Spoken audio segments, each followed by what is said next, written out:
Deputy commissioner Bahawalpur Syed Hasan Raza ने Maryam Nawaz health clinic मौजा अली खाड़क का दौरा किया।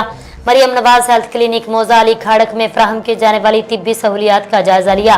मरीजों से इलाज मुआलजा अद्वियात की दस्तयाबी अमले के रवैया के बारे में दरियाफ्त किया। मरियम नवाज हेल्थ क्लिनिक में जरूरी अद्वियात भी दस्तयाबी के बारे में पूछगछ की गई। इस मौका पर सफाई सुथराई, हाजिरी और सर्विस डिलीवरी के मेयार का भी जायजा लिया। अवाम को मेयारी तिब्बी सहूलियात की फराहमी जिला इंतजामिया की अव्वलीन तरजीह है। Deputy commissioner Bahawalpur Maryam Nawaz health clinic में सहूलियात को मजीद बेहतर बनाने के लिए अपनी कारकर्दगी को मजीद बेहतर बनाएं।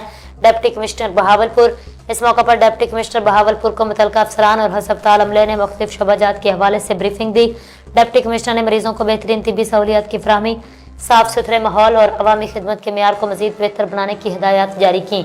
इस मौका पर असिस्टेंट कमिश्नर अहमदपुर शर्किया इकराम नासर भी उनके हमरा थी।